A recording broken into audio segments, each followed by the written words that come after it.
दोस्तों, आपने बहुत सारे देवी देवताओं को देखा होगा। कोई जैसे देवता नाचते हैं तो अलग अलग की वाणी बोलते हैं, अलग अलग के आने का मतलब समझते हैं कि कौन है अलग, कहाँ से आए अलग, क्यों अलग बोला जाता है, किस लिए अगर बोला जाता है।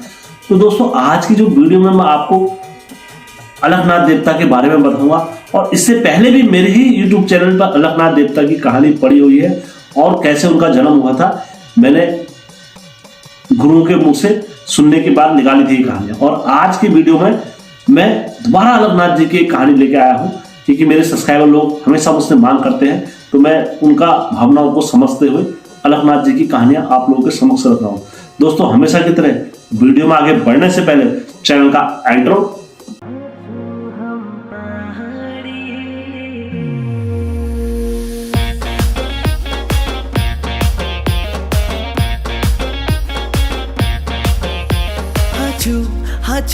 हाचू हम पहाड़ी। जय बिरकारा बजरंगी, हर हर हर हर हर हर हर हर हर हर हर हर हर महादेव। आप सभी के परिवार के ऊपर महादेव की कृपा और बजरंग बली का आशीर्वाद हमेशा बने रहने चाहिए। दोस्तों, आज की सत्य घटना में आगे बढ़ने से पहले मैं आपसे विनती करना चाहूंगा, रिक्वेस्ट करना चाहूंगा, गुजारिश करना चाहूंगा, यदि आप लोगों के पास भी कोई ऐसी सत्य घटना और सत्य कहानियां हैं, आप लोग भी अगर हेमचू पहाड़ी के साथ साझा करना चाहते हैं, तो अवश्य हमारे ग्रुप में आके या हमारे टेलीग्राम में या व्हाट्सएप ग्रुप में या मेल आईडी के थ्रू भी आप हमें सत्य कहानी दे सकते हो।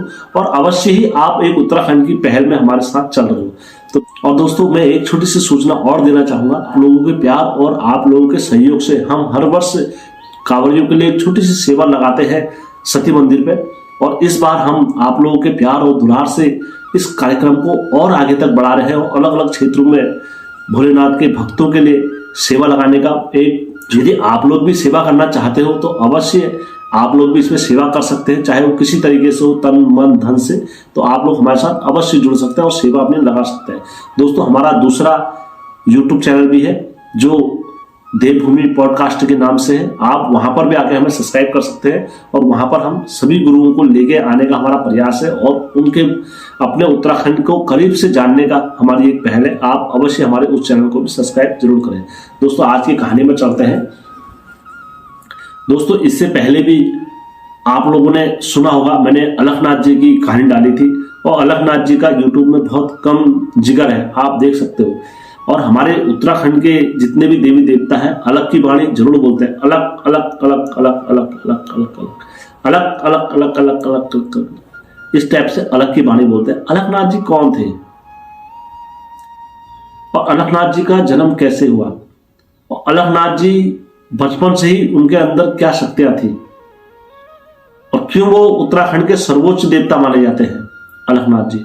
और अलकनाथ जी की पूजा विधि विधान सबसे अलग क्यों है, इस बारे में हम चर्चा करेंगे आपसे और इस बारे में आप लोगों को बताएंगे भी कि अलकनाथ जी कौन है, क्या है। दोस्तों, अलकनाथ जी जिस घर में होते हैं अलकनाथ जी, तो सबसे पहले आसन उन्हीं का लगता है। सबसे उच्च कोटि के देवता माने जाते हैं अलकनाथ जी। दोस्तों, अलकनाथ जी का नाम, दूसरा नाम हम निरंकार भी बोल सकते हैं, निरंकार देवता। तो निरंकार देवता की वाणी, तो उनकी वाणी अलग की रहती है, अलग अलग अलग करके ही नाचेंगे। तो दोस्तों, अलकनाथ जी के जो माता पिताजी थे, जी के जो पिता थे होता ऋषि और जो उनकी माता थी मैनावती, इन्होंने कई तपस्या करी थी। युगों युगांतर की तपस्या के बाद इनके घर में एक बच्चा पैदा होता है और वो बच्चा जब पैदा होता है दोस्तों, और इतना सुंदर, इतना प्रकाश में, इतना तेज में था, बहुत ही सुंदर तेजस्वी बच्चा था। और देखते ही देखते अलकनाथ जी जब बड़े हुए तो इनकी भाषा अलग की रही। तो दोस्तों, अलकनाथ जी जब पैदा हुए, पैदा होने के बाद इन्होंने जो बचपन में ही अपनी माँ का प्यार पाया हुआ, जैसे ही इनका होश संभाला तो इन्होंने औरतों से क्या कर दिया, परहेज कर दिया। इन्होंने अपने हाथ से स्वयं खाना बनाया और स्वयं खाया। और खाना क्या खाते थे दोस्तों, ये केवल दूध और फलाहार करते थे। इन्होंने अन्न कभी मुंह में रखा ही नहीं, अन्न का दाना, और ये खाना कभी कभार खाते थे। और इनकी 2 बहनें हुई अलकनाथ जी की, और जब बहनें हुई तो इन्होंने क्या करा, अपने शरीर पर वस्त्र पहनना ही छोड़ दिया।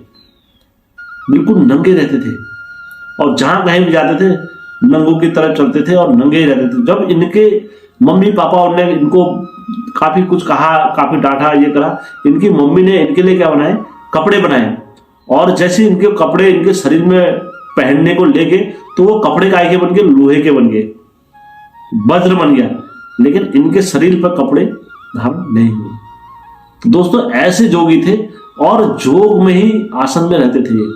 और इनका जोग आसन जब लगता था इतना भयंकर लगता था, युग युगांतर लगता था।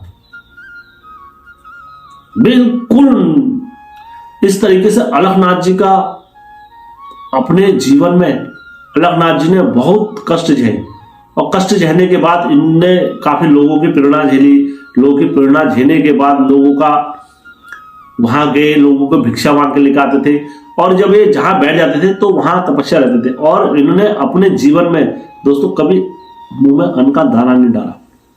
ये मैं नहीं कह रहा हूं, जिन गुरु ने मुझे बताया तो उनके द्वारा मुझे पता लगा कि अलखनाथ जी ने कभी अपने जीवन में अन्न का दाना नहीं डाला। और एक गुरु ने मुझे पहले बताए थे कि अलखनाथ जी जैसे गाय के गोबर से निकले, दुबड़ से पैदा हुए, दुबड़ खाया, दुबड़ से हुए, तो इस टाइप से एक कहानी मेरे को सुनाई थी। देखो ये दोस्तों कहीं लिखित में इनका प्रमाण नहीं है, तो लिखित में कहीं पर शेष नहीं है, तो इसलिए मुझे जिस गुरु की विद्या जैसी उस गुरु की विद्या वैसी। तो दोस्तों मेरे को जिस गुरु की विद्या जैसी मिलती है मैं वो आप लोगों के समक्ष वैसी रखता हूँ और अपने मन से इसमें कुछ भी ऐड ऑन नहीं करता हूँ। यदि किसी भाई को लगना चाहिए कि किसी भाई को लगे कि यार मुझे अलखनाथ जी के बारे में और अधिक जानना है तो आप लोग मुझसे संपर्क कर सकते हो। तो मैं अवश्य आपको वो गुरु से मिलाऊंगा और आप वो गुरु से मिल सकते हो जिनने मुझे अलखनाथ जी की विद्या दी है और जिनने मुझे अलखनाथ जी की शिक्षा दी है। दोस्तों अगर कहानी अच्छी लगी होगी अलखनाथ जी के बारे में और जिज्ञासा है जानने की तो आप मेरे कमेंट बॉक्स में जरूर बताएं। और दोस्तों यकीन मानो मैं आप लोगों की कहानी को अवश्य डालूंगा दोस्तों। धन्यवाद दोस्तों।